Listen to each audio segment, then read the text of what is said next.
வெற்றி வேட்பாளர் தாகிரா. முதல்ல எங்களுடைய முதல்வர் அவர்களுக்கு, தளபதி முதல்வர் அவர்களுக்கு என் மனமார்ந்த நன்றியும் வாழ்த்துக்களை தெரிவித்துக் கொள்கிறேன். பொதுச்செயலாளர் அவர்களுக்கும் என் நன்றியை தெரிவித்துக் கொள்கிறேன்.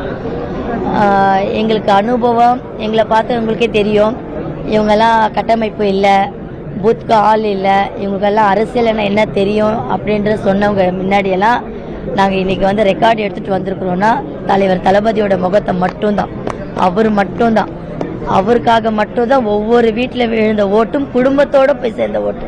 சரிங்களா? இன்னைக்கு ராணிப்பேட்டை தொகுதின்றது இவ்வளோ பெரிய தொகுதி தலைவர் என்கிட்ட கொடுத்துருந்தாரு. என் மேலே நம்பிக்கை வச்சு கொடுத்தாரு. கண்டிப்பாக மக்களுக்கு நாங்கள் சப்போர்ட் பண்ணுவோம், மக்களுக்கு நாங்கள் ஆதரவாக நிற்போம், மக்களுடைய பணிகளை நாங்கள் நிற்போன்றது தலைவருக்கு தெரியும். ஏன்னா 26 வருஷமும் தளபதி கூட நான் ட்ராவலில் இருக்கேன். நற்பணி மன்றம், ரசிக மன்றம், மக்கள் இயக்கம், மாநில அளவுக்கு ஒரு பொறுப்பை கொடுத்துருக்காரு. பெண்களை இன்னைக்கு ஒரு வேட்பாளராக கொடுத்து ஒரு எம்எல்ஏ கேண்டிடேட்டாக எனக்கு கொடுத்துருக்காரு. அது உங்களுக்கே தெரியும் நாங்கள் தலைவர் கூட எப்படி இருக்கிறோன்றது. அதுக்காக தலைவர் எங்களுக்கு கொடுத்துருக்கிற விஷயத்தை நாங்கள் நிறைவேற்றி கொடுத்துருக்குறோன்றது. இன்றைக்கி அந்த லெட்டர் நாங்கள் கொடுத்துட்டு வந்தோம். ஜெயிச்சு நாங்கள் எடுத்துகிட்டு வந்து கொடுத்துருக்குறோன்னான்னு சொல்லிட்டு கொடுத்தேன். அவர் ரொம்ப சந்தோஷப்பட்டார். அவருக்கு கொடுத்த ஒரே அட்வைஸு, இனி வரும் காலங்களில் மக்களுக்காக மட்டும்தான் நம்ம எல்லாமே இருக்கணும், மக்கள் கொடுத்துற கோரிக்கை நம்ம நிறைவேற்றி கொடுக்கணுன்றது கொடுத்துருக்காரு. ராணிப்பேட்டை தொகுதியில் நிறைய 0 பாயிண்ட்ஸ் கொடுத்துருக்காங்க, நிறைய விஷயம் இருக்குது. கண்டிப்பாக மாற்றத்தை கொடுத்து ஒரு ராணிப்பேட்டை தொகுதியை ஒரு முன்னேற்ற தொகுதியாக நான் எடுத்து கொடுப்பேன்றது அவ்வாறு நம்பிக்கை எனக்கு இருக்குது. இந்த இடத்த நான் உறுதியாக கொடுத்துருக்கேன், மக்களுக்கு நான் உறுதி கொடுத்துருக்கேன், கண்டிப்பாக நிறைவேற்றி கொடுப்பேன். இதுதான் அட்வைஸ் கொடுத்தாரு.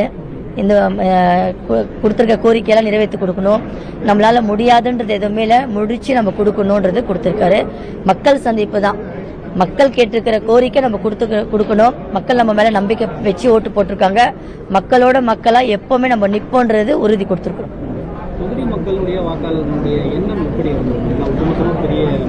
நாங்கள் பிரச்சாரம் போனோம், வீட்டில் போய் உள்ளே போய் பிரச்சாரத்துக்கு நாங்கள் போய் நம்ம கேட்குறோம். அப்போ கேட்கும்போது எங்கள் வீட்டில் 10 ஓட்டு இருக்குதுமா, அது டிவி கேட்குதாம்மா ஓட்டுன்றது, விசில் சின்னத்துக்கு தாம்மா ஓட்டுன்றது உறுதியாக கொடுத்தாங்க. அந்த உறுதியை நிறைவேற்றியும் கொடுத்தாங்க மக்கள். அந்த இடத்துல இந்த ராணிப்பேட்டை தொகுதி மக்களுக்கு என் மனமாத நன்றி தெரிவித்துக்கிறேன். நன்றி இது ஒரே வார்த்தை நான் சொல்ல முடிக்கல. இந்த 5 வருஷம் இல்லாமல் இனி வரும் காலங்களில் அவங்க கூட தான் நான் பயணிக்க போகிறோம். அடுத்த எலெக்ஷனில் நான் ஓட்டு கேட்கவே தேவையில்லை, அவங்களே ஓட்டு போட்டுருவாங்க. அவ்வளோ நம்பிக்கை நாங்கள் இந்த 5 வருஷம் நாங்கள் செஞ்சு முடிச்சிடுவோம்.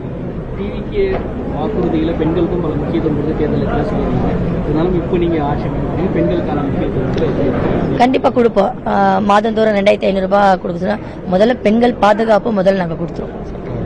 சட்ட ஒழுங்கு தீர்த்து நம்ம கரெக்டாக நாங்கள் மாற்றி கொடுப்போம். எல்லாமே நாங்கள் கொடுத்துருக்க தலைவர் என்னென்ன கொடுத்துருக்காரோ கண்டிப்பாக நாங்கள் மாற்றி கொடுப்போம்.